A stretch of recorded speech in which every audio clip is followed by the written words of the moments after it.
So I'm gonna bite their Trent on my number 5. I'm going with Anything. There it is. Yeah. Again, I'm the odd man out. It's not on my list. Yeah, and you know, we all have our, you know, personal. We bleed our blood and tears into these lists. There it is. And then, you know, 20 minutes later, you're like, God damn, that was a really good song. Just like I'm the one. You said that, and, you know, it hurts because I didn't have it in my top 20 because, to me, there are a lot of fucking good Danzig songs. Going with, I'm not going to, you know, go on anything because, you know, we've already talked about it. But, you know, the 5 is Anything for me. Yeah, that's a badass song. 5 for me, it's already been mentioned, but Mother. Yeah. I mean, it's... Yeah. I can't think of anything else to say. I know, you know, the story goes is that it wasn't a hit until Thrall and Beavis and Butthead. Mm-hmm. Which is fine, but that to me, the studio version is better than the Thrall. I know everybody says the Thrall version is better than the studio. For me, it's the studio, even, you know, with the video that was censored with the chicken blood and the titties and all that, but... Did Beavis and Butthead shit on it, or did they like it? No, they shit on everything. Yeah. But I remember them being like a, you know... But I feel like that was one where kind of like Pantera, where they were like, yeah, but they were like, settle down, Danzig. Yeah. So on Thrall, the question, on Thrall, we have the actual video. Was it not different? The audio, was it not different than the one that's actually on the CD? I think it was, man. I think it is, yeah. I don't think that the video actually has the authentic live. Okay. I don't know. I could be wrong on that. You know, guys. You know, if I'm wrong with that, you know, comment on us here. But I think the actual, you know, audio is different. On the actual Thrall Demon Sweat from Thrall Demon Sweat live in the actual video that they put out. But yeah, I agree. And Mother to me is one of those examples of a track where it's Danzig's biggest hit. Like there's no real argument. Like it is. Oh, It's classic rock, man. But it's kind of like the only other one I can think of off the top of my head is Alice Cooper, where some of his biggest hits, for as overplayed as they are, I never really get tired of hearing it. Yeah, like 18. I mean, how can you get tired of exactly 18? Mother's one of them songs that makes you want to jump up when you first heard it and rip a goddamn ceiling fan out of the wall. And it's, you know, there's a ton of other bands where, you know, like I love AC/DC, but I'm okay if I never hear Back in Black again. Oh, God. I know. There's other Brian Johnson tunes I'd rather hear, which actually would be a fun list to do. It would be. AC/DC hits beyond the big hits. Yeah. But like with Mother, that's one of those classic cuts that everybody loves that I don't ever get tired of. Yeah. Just like, you know, Alice. Just listen. Every time Alice breaks out "$1 Billion Babies," I'm just as pumped as I was the first time I heard it. Yeah, that's a great album. Even, you know, No More Mr. Nice Guy, or you know, and Danzig has a couple others. Ironically, one that didn't make my list was Her Black Wings, which was one that I love and I never get sick of it. Yeah. But I had to cut it from this one. But Mother, I couldn't. Yeah, he has said that was a bitch. It was a song to write. Her Black Wings. I'm sure. Yeah. And that's the struggle I had, you know. Was Mother going to hit my list? Was Her Black Wings going to hit my list? Because, I mean, I love Her Black Wings. It's great. It's not going to be a part of my top 4. I'm sorry, guys. Glenn but said that was it's not that I don't love the fucking song. I fucking do love it. It's a great song. Glenn said that was the hardest one to write on Lucifuge because he had already had in his mind what the album, the theme, and what it was going to be. Yeah. And they had to make it to that, so they spent a long time working on that shit. It's not like it was a hit and it was a sort of a sellout track. Like, I can't really think of a band right now off the top of my head, but I know a lot of people said, you know, that the Motorhead album, Another Perfect Day, they hated when they first heard it. But for me, when I first heard that one, granted it was 20 years after it was released, I loved Another Perfect Day. So I know I'm coming at this from a different perspective, but Mother, to me, I've heard it a million times. I would like to hear it a million more. Right. It's a song you won't ever... It's that fucking catchy. It's not like that Back in Black or You Shook Me All Night Long. The riffs, the solos, the vocal delivery, it works every time. Yeah, totally, man. So what's your number 5? My number 5 is I Don't Mind the Pain from Danzig 4. Oh. I have to hold my comments. Yeah. I love that freaking song, man. That whole part where it's like, I stared into a cave. Yep. Yep. Love that, dude. Yep. Again, I have to hold my comments because I'll have a rant about this later. Yeah. Yeah. Yeah, it's a great song. That very good song. It is An awesome. amazing album. I mean, we have stories on that album, Trent, that we actually bring on our ranking videos. Yes. I wish Joe was on our ranking. I wish I was too.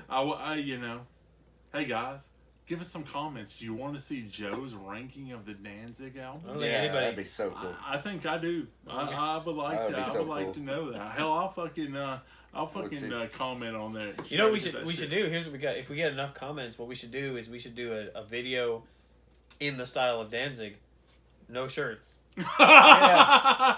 Dude, I With just crosses, don't have enough chest Danzig hair. crosses. We should just do. Can I just?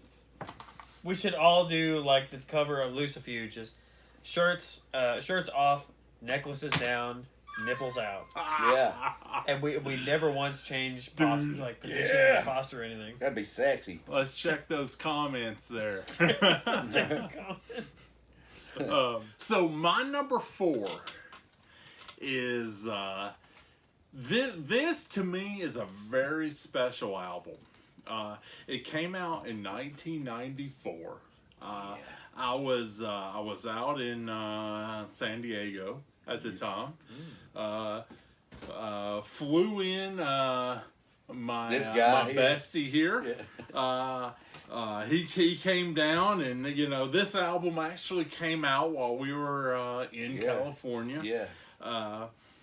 Every time I hear that album, I think of the San Diego, LA, Long Beach. And that's the thing, you will place the albums, like when Testament comes out next month, we're gonna place this fucking bullshit we're going through right now to this Testament album, because this Testament album, I'm already telling you, 2 songs in, it's gonna be fucking awesome. It's gonna be fire. It is. It's gonna be fucking fire. Well, those guys are untouchable. Yeah. Yeah, especially now. But we'll get to that some other time, I'm sure. If you guys want, We'll do Testament can too. happen. Testament can happen. We'll do like Varg. Let's find out. Let's find out. Find out. In the So, words of that asshole so Varg. when I heard this song on the Danzig fucking 4P or whatever the fuck we want to call it, Going Down to Die. I Oh yeah. love this dude, song. I can't believe I didn't make my shit. Yeah, how could it not, Trent? I know. Because I know where we were in '94. Driving through the desert. Yeah. Yep, I know where we were driving through that fucking desert. We were fucking listening to this fucking album on fucking loop. Yeah. It was. Man, it was beautiful. Man. Yeah. Going through fucking Mississippi, listening to this shit. Seeing that ghost. Yep. Going Down to Die is my number 4. What can I say about it? Because, I've already mentioned I like the slow grind on Danzig. I like some of the more, you're not going to fucking see bodies on my list. It's not going to happen. Yeah. And it's because I hate that. The Cronin, That's not my style of Danzig. We all have our different styles of Danzig, and I don't judge you, our viewers out there. Whenever you love that Danzig fucking noise, that's fucking fine, because we all have our own loves. We all have our own passions when we come and we listen to these songs, because they are fucking powerful. So Going Down to Die is my number 4. Yeah. Well, to build on that, Going Down to Die is not one of my favorite Danzig songs. Mm-hmm. And it's weird because when I first got that record, I got it from a guy named Wayne that I used to play in a band with. And I remember him mentioning Until You Call in the Dark, which did make my list, and then that one is tracks he really liked. And when I listened to Going Down to Die, it didn't do anything for me then, and it still doesn't really do anything for me now. But I'm glad that you put it on your list. Yeah, that is a killer. I like Look at that. We can still be friends. Yeah, we can. And that's the thing, because each one of us have our own thing. It sparks an emotion. I can see the sandstorms, like, when I think of that song in the desert. Like, Well, and that title is so evocative. Yeah. Yeah. Of, I guess, honestly, of the most, like, sad and depressing things, I think of like, you know, when they say, you know, animals going down to die, like underneath the house or whatever. Yeah. And that's what I think of, and maybe that's partly it's like, that's oh, it cool. just bums me out. Yeah. And, I feel you. But then I picture Danzig being like, oh, I'm sick. And then Danzig crawls in your crawl space to die underneath your your house. So you just went twisted there. I never went that twisted. That is cool. Song. Okay, and if enough Danzigs do it, then it leads us to the song Bodies. And so like the whole thing is just bizarre. I like that, dude. But my number 4, it's another classic. I don't think it's been mentioned yet, but if it hasn't, I can't believe it hasn't. Twist of Cain. Yeah, it's got to be. I mean, the riff. There's nothing to say about the riff that hasn't been said about. Yeah, the riff. That's a classic riff too, man. It's awesome, and then of course there's that. You all have seen that clip of Alex Jones talking about the lyrics, where he's like talking about the blood streaming down. I have actually. It's fucking bizarre, dude. Yeah, I believe it's so good. I saw another YouTuber. Yeah, I won't mention his name. That quoted him. That actually did a retrospect of Danzig albums, and he put that. And that's the first time I actually heard Alex Jones talking about that. He talks about like the blood flowing down and. You know, whatever, and he probably mentions like goblins or something else. I gotta check that out, man. Yeah, I love Twist of Cain. I have no idea what it's about. I know it talks about a god below, and that's cool. And I feel like there was a wrestler or something that you made on like create a character on like SmackDown. Mm-hmm. That was called Stevie Stevenson. Well, there was another one named like Leroy something. Yeah, Leroy Swanner. Leroy Jenkins. Oh, that is totally woo. And there was another thing called the Twist of Cain, which I think was his finishing move. Twist of Cain. That was like a swinging neck breaker or something. So I kind of picture like somebody going fucking Matt Hardy version 2.0 on him. Yep. That'd be a cool finishing move, the Twist of Cain. Oh, I had it. Yeah. I never get tired of the Twist of Cain. I love it. I love creative mode in WWE, man. I do too. On that first Danzig album, it's probably it's the other one besides Mother that everybody knows. Yeah, and again, it's classic rock song, man. It should be classic rock. It should be a radio staple. I think, and I don't understand why it's not. I mean, you saying "Dirty Black Summer," you know, like it's just like classic rock. And you know, I'm sure the commenters will love us do some Iron Maiden, but why is Iron Maiden not on fucking classic? Hell, I don't know. They got a lot of staples too, man. Just Trooper. Like, I mean, you can fucking hear Twist of Cain fucking backed with Wasted Years, backed with fucking Crazy Train. But now we're getting into my top 10 Iron Maiden if we talk Wasted Years. So yes. I'm if you want me to listen to your classic rock radio, that's right. With Sink the Pink from AC/DC. Yeah. What the fuck? Sink the Pink. It's all passion. Yeah. It's all drink the drink, man. Those are some deep lyrics. Sink the Pink, drink the drink. So I am. I'm feeling you. What are you feeling on number 4? Number 4, Until You Call in the Dark. There it is. Danzig 4. Which I think was already been brought up. Yep. Joe brought that one up earlier. Listen to the Behemoth cover; it's good. Yes, I do want to hear that as soon as we finish, man. Mm-hmm. But even Nergal would tell you like that Danzig was one of his biggest influences. For real, for sure, man. And for better or for worse, because sometimes I think they're both sometimes the thing that kills me is like they're both very serious about their art. Yeah. There's no humor. Yeah. And to me, there's a lot. I gotta hear that Behemoth, man. To me, there's a lot of humor, but I gotta totally unfuck that. I've never heard it, man. But they're both great musicians and bands. So like, yeah. Mm-hmm. For as much shit as I'll give them for being cheeseballs, like out of the couple of times I've seen Behemoth live, I would love to hear him do like something like Until You Call in the Dark. Yeah, because we saw them together last year. Yeah, we did. 2 years ago now. Yeah, we did. With Slayer and Anthrax and Lamb of God. Testament. Yep. Yeah. That's a fucking lineup. Dude, that was a fucking lineup. That was a fucking amazing lineup. So Joe, on my number 3, I'm calling you out because Twist of Cain is coming out on my number 3. That's because of Leroy Swanner? Yeah.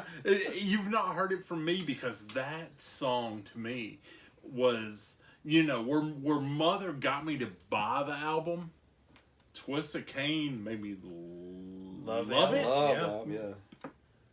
But as I've stated, even Twist of Cain and Mother didn't make me want to keep the album. Not of This World really said, okay, you just heard Twist of Cain again.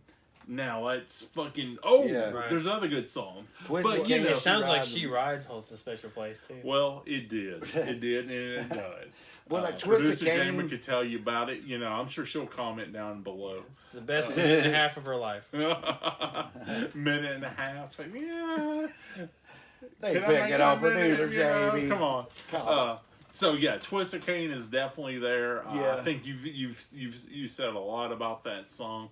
It's so good. Yeah. Twist of Cain, She Rides, and Mother are probably the catchiest songs on it self-titled. Really is. It really is. Obviously, if you're watching this video, you've heard all three of those songs. Yeah. Oh, yeah. Unfortunately, the generations and generations and generations that have came along after that, maybe not. You make it sound like it's fucking Dune, like it's.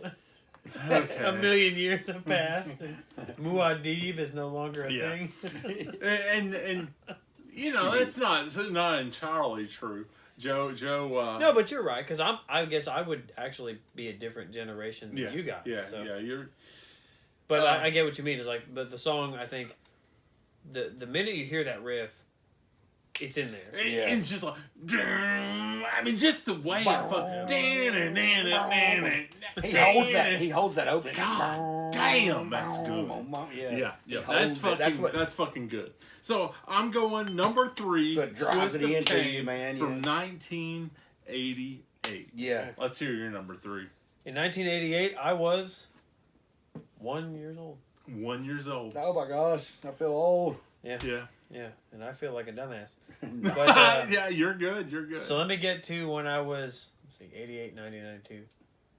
I was 5. I think this is my first appearance of what might be one of my top 3 Danzig albums, Danzig 3. And I think this might be unique to me. Again, we'll go for those likes, right? We'll go for those comments on there, see if I can be the most popular newcomer to the show. I'm going to go with a track from Danzig 3. You want to guess what it is? Well, you got 10 chances. It's not going to be anything. It's not. It's not going to be the song that none of us can fucking mention. Yeah. We can't it's fucking not. sin. Okay. It's not that. It's not going to be Heart of the Dark now. It's not. Yeah. I think it's going to be. I think I know what it is. Okay, then let's go. Do you think you know what it is, Trent? Yeah, what is the opening track on 3? I'm not telling you. It's not the opening track. It's not the opening track. I'm thinking it's later on in the album because it was close to making my list. And I think I know what it is. Because normally you would guess, with me, it's always been the opening tracks. Yeah, that's what I was thinking. Yep. Yeah. No, I'm throwing That's your killing curveball. me now. What is the I don't No, you put that down. I don't want to say. Can I say? Can I go you ahead damn and make cheater. Do You Wear the Mark? What do you think? Yeah, I'll go with Do You Wear the Mark. You bastards. Yes, number 3? Do You Wear the Mark? I was going to go with that or When the Dying Calls. I love. When the Dying Calls was actually on my list and I took it off. Yeah, mine too. It was 21 on mine. Because I do love that track. But I went with Do You Wear the Mark because it's another one, again, on my Halloween playlist. It's always there. Mm-hmm. Because I think of, and I'm sure Danzig thought of this, from The Omen, the 666 on the head. Yeah. And it's got the swagger, it's got the lyric, it's got the occult lyrics, but also the sort of cheese occult lyrics. It's got the riffs. Again, John Christ is fucking on point here. But there's something about Danzig 3. Each of those first really 5 or 6 albums has its own flavor. It does. Yeah. Where like I know Danzig said the first one was really just them acting like AC/DC. Mm-hmm. And then the second one was the more blues one. And the third one got a little bit more, not keyboard, but there's a little bit more of atmosphere. Yeah. And the fourth one is more goth. The fifth one is more, what'd you call it? Industrial, right? Mm-hmm. And then the rest are kind of mixes of those. You had the 6 had a little industrial there. Right. 7 even little new metal, little metal, little new metal, little industrial maybe. Godless, that's the first one on 3. Godless opens the album. I had blank brain there for I did not like Godless. But to me, it's Do You Wear the Mark? Yeah. Is, I never, ever, ever get tired of hearing that track. Yeah, that's a good track. Man. And so it's always on my top 20. Top 3, it's there. Number 3, Do You Wear the Mark? Sweet. My number 3 is Devil's Plaything. There it is. Oh, yeah. I fucking love it, and it even made it higher on yours than it did mine. Yeah, it's my number 3. Shit. I guess that's not much else we can say about it. It's just a killer fucking. It is a killer chorus, man. Like just badass, dude. Lucifuge held a lot of badass songs. It did, man. You know, I'm thinking, I'm looking here, I'm seeing it on my list at least twice. And you know, if we would have went with my top 40, it would have been on there a lot more. So I'm gonna go ahead and go with my number 2, unless you want to talk about that a little bit. Yeah. So my number 2 is gonna be from 4P. Danzig 4, this fucking album right here. Yeah. It's fucking amazing. I'm gonna throw all my fucking Blu-rays every goddamn where. Danzig 4. I mean, I fucking love this album. You guys know this. It's the only one I have on vinyl. Yes. And you gave it to me. You gave me a copy of it. Yes, I did. And that copy, actually, Joey, was from San Diego. From 1994. It is a cherished object of mine. Yeah. So, Until You Call on the Dark. Yeah. It's great. It made my fucking 2. Yeah. I mean, I love that video. I love that fucking song. I love the ending, dude. Danzig with the mask. If you know Danzig, you know that Danzig did the last Sam Hain album with the the last Sam Hain concert with a mask. At the time, I thought, holy shit, is this the end of Danzig? Is he going to transition to do something else? Yeah. You know, we had the Misfits, we had Sam Hain, Solid, you didn't know whatever you want to call. I was like fucking, oh my god, I was panicking. Danzig was my fucking favorite band at the time. Is it over? It was not over, obviously. I have a lot of albums after that, but Into Your Call the Dark. I mean, we had a friend that, you know, we won't talk about, but even he said, don't listen to him. He knows what he's talking about. Yeah, what video is that? Don't listen. Fucking Until You Call on the Dark. He was freaking out. Was that like one of those Satanic Panic church videos? Not really. Because that sounds fucking awesome. Yeah. Danzig did know what he was talking about. I don't know what he was talking about, but the song fucking rules. Yeah, don't listen to him. It's too much. He's doing it. It's too much. And that's all I'm going to say about that. You got producer Jamie all tickled over there about. She knows this guy, man. Yeah, she knows this guy. Love out to him. Hope everything's well. Yeah. And Danzig did know what he was talking about. Unfortunately, us 3 fucking huge Danzig fans really didn't.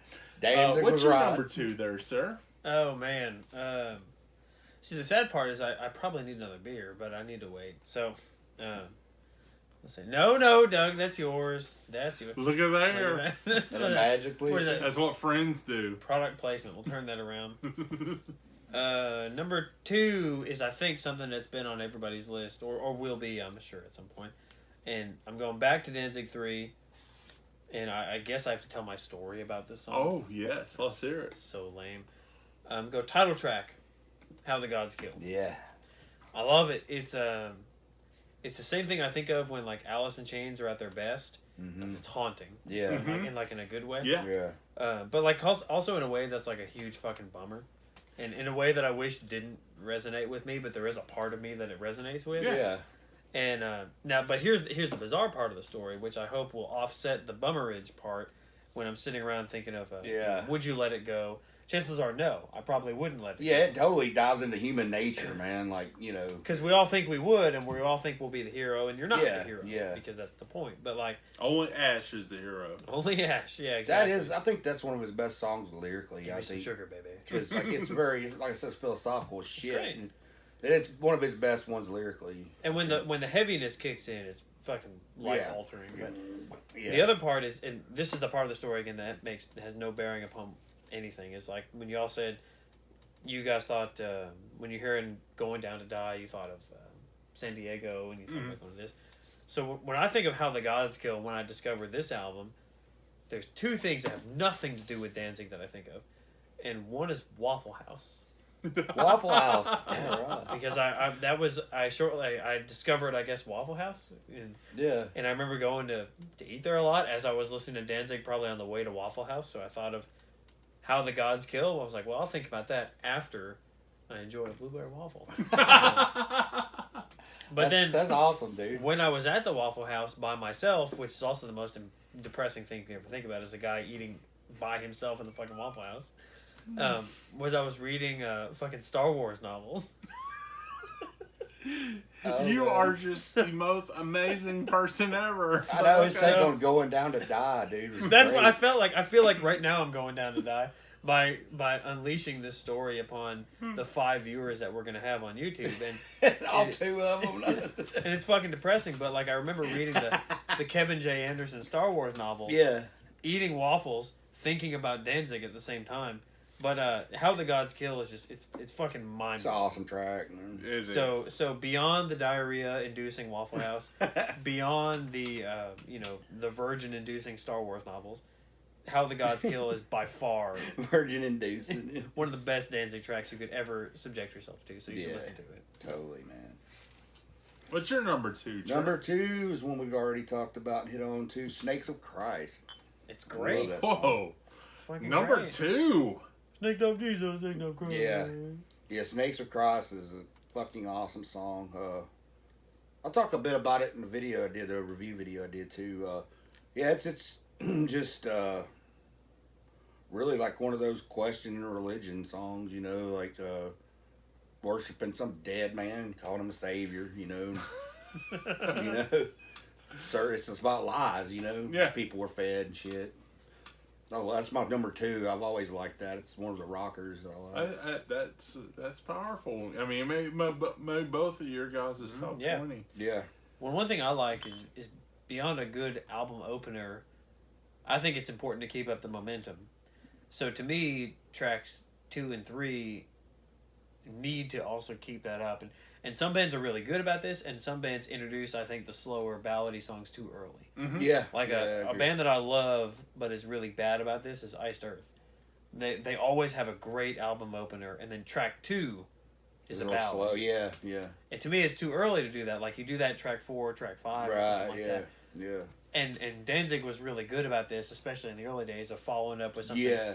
just as killer. Like, you know, you got Twisted Cane right into Not of This World, which may not grab your attention as much, but it's no slouch. Oh, hell no. And especially, like I mentioned on the second listen. Right. It was like, whoa, what did I hear the first time? Because I'm not hearing it this second time. Yeah. You can know, hear him opening every honestly. concert on that tour. 1-2 punch. Same with on the Danzig 2 tour. Yeah, you can hear him opening Long Way Back from Hell right into Snakes of Christ. and Yeah, it I love flows how that perfectly. transitions into that, man.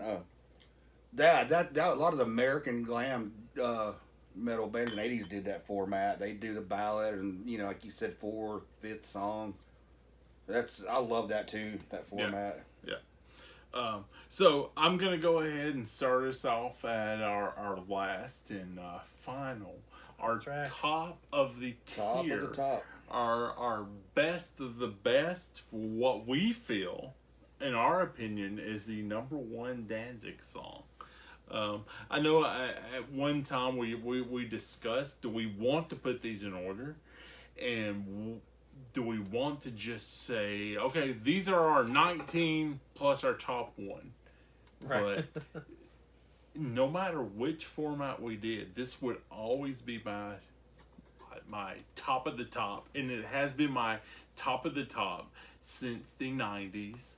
since the early 90s, probably since fucking the first time I heard this song, How the Gods Kill from Danzig 3. Yeah. I think Joey has mentioned it in what he discussed. I mean, there's not much I can build on this song because you have a Waffle House connection with I it? don't have one. Unfortunately, there's no Waffle House connection for me. What sticks with you about How the Gods Kill? How the Gods Kill, to me, is an emotional grab. As your high schoolers would say, pulls out the heartstrings. Right in the feels. Right in the feels. I mean, whatever we're at this point, it is a very powerful song. I love the song. It never gets old. When I heard it tonight, when I was letting my daughter hear it, it was a very special song for me. I let her know this. Later on, when I was actually putting up the vinyl for us to have in our background, I put up this, and she even noticed, like, we watched the PG version. We didn't watch the version that's on the that box set that that came with this, and that may be on here. I would imagine it would probably be on here. There was no boobage. Boobage. But she did notice that, the Geiger art, whenever I was putting this on the wall, she said, "Oh, that was on the video, Dad." That's right.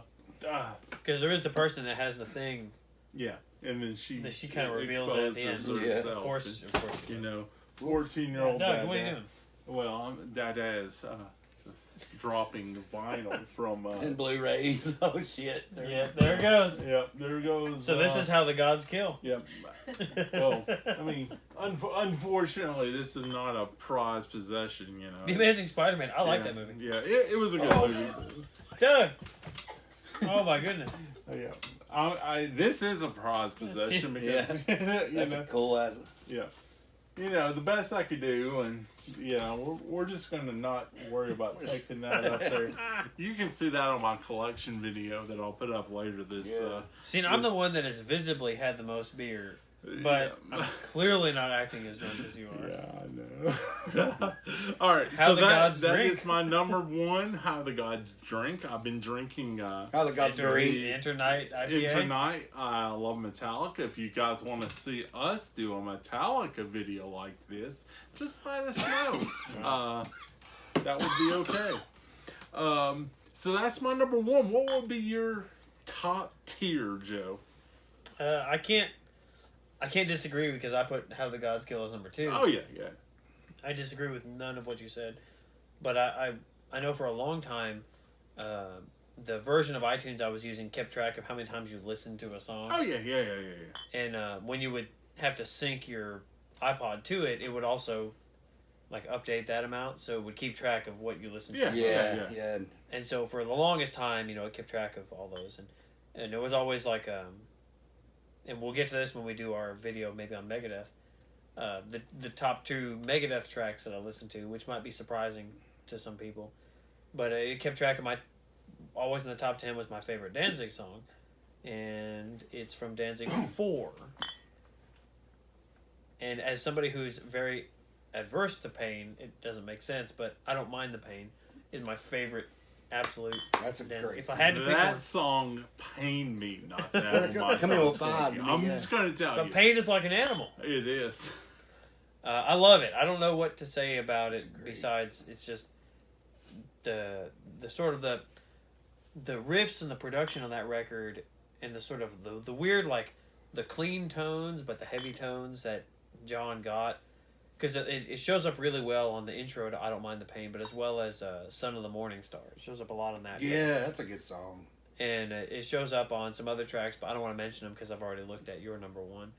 So it's like I can't put into words like how great this is, because there was a bunch from Danzig 4 that I thought about putting on there. Mm-hmm. I thought about Brand New God because it's so awesome. I thought about Little Whip because it's so great.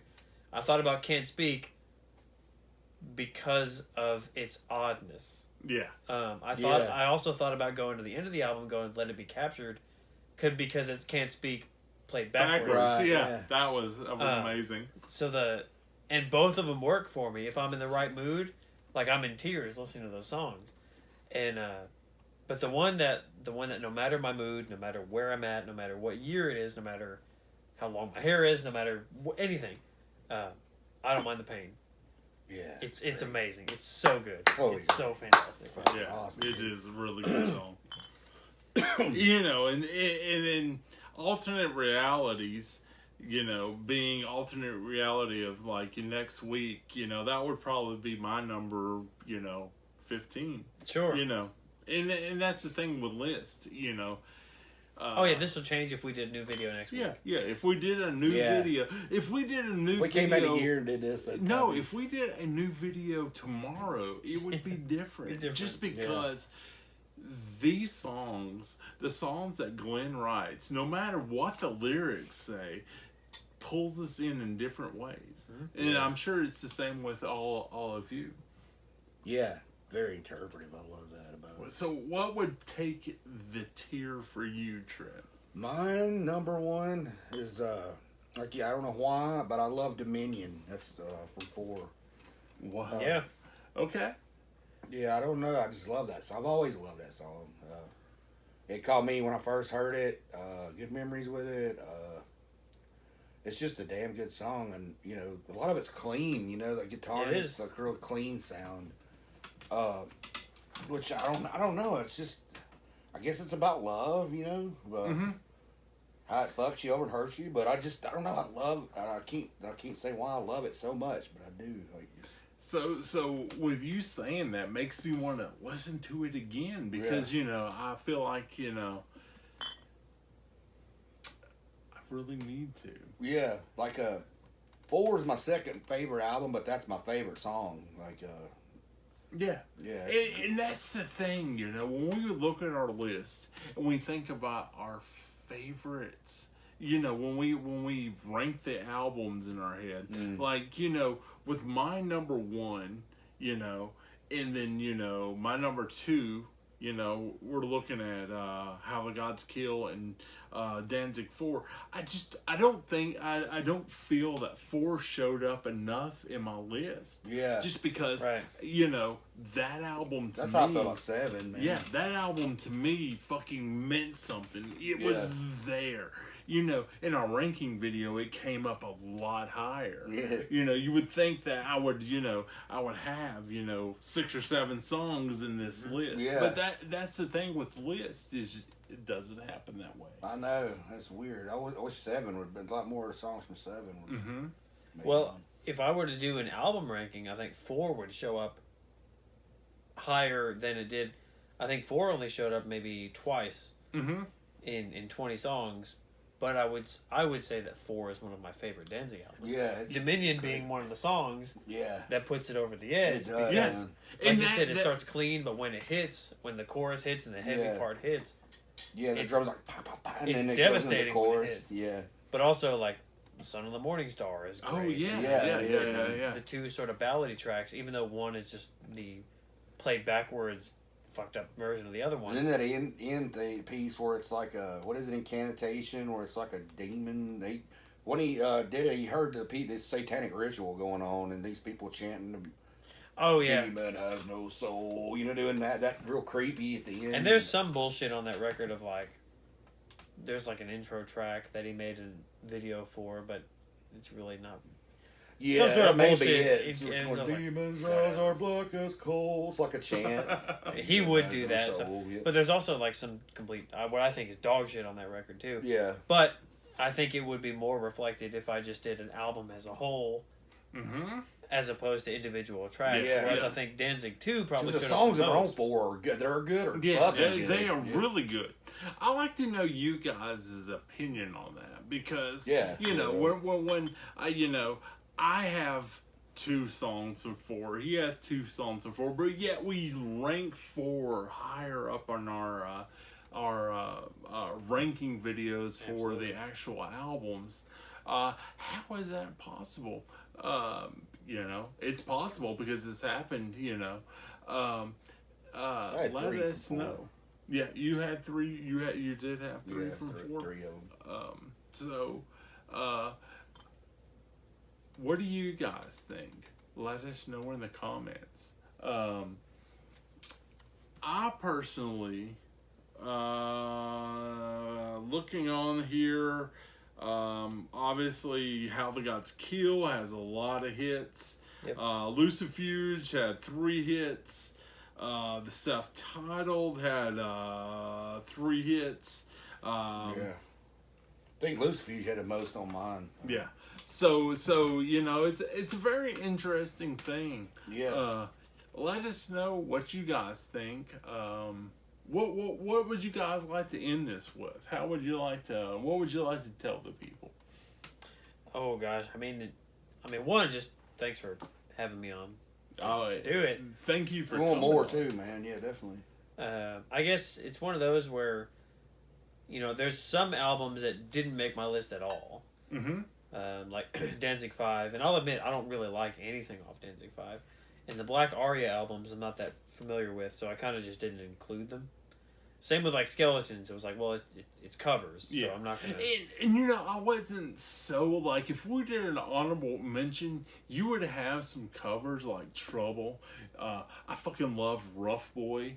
I love fucking. I mean, there is some shit like NIB. I fucking love his version of NIB. Yeah. You know, and you know, I didn't say I'm not going to put cover songs on there. I think he did Cat People. He did. I think he did that T-Rex song. He did on Lost Tracks. I mean, he does good covers. He does great covers. Yeah, I wasn't. Whenever I set out to do this, I didn't say I'm not going to put, you know, these things. But you know, there are so many good songs that Danzig has. That it was very hard for me. Nobody did Less Than Zero. Yeah, Less Than Zero to me, I fucking loved it. Yeah. I mean, Glenn Danzig and the power orchestra organ or whatever the fuck you call it. And I didn't put anything from Black Laden Crown, but there's at least 2 of them that I like. Yeah. I think we discussed that on our ranking video, and I'd like for Joe to do a ranking video, so let us know. But there are actually some really good songs on this album, and it crushes me that it didn't make my top 20 either. Yeah, they're all worth checking out. You ain't gonna go wrong with checking any of them out. No. Right. It's not a bad album. Just like, you know, in my ranking video, you know, I stated this is not a bad album. It is a good album. I hope you guys are checking it out. Trent, you got any last words you'd like to say? This was a shit ton of fun, man. And I really enjoyed it. I hope people want to see more, you know. Yeah, I hope you guys, I realize this is 20 songs, you know, probably went over a couple of videos. Let us know what you feel about that. Comment down below. We didn't figure you guys wanted an over an hour video, so we kind of split them up. We are definitely discussing doing more of this. Yeah. Let us know what you think about that. Like, subscribe, hit the bell. Exactly. One thing I would like for all of you to do is stay spooky. Stay spooky. All right. Heavy Metal Bros out, maybe? Is that right? Yeah, that All works. Right. Thanks for watching. See ya.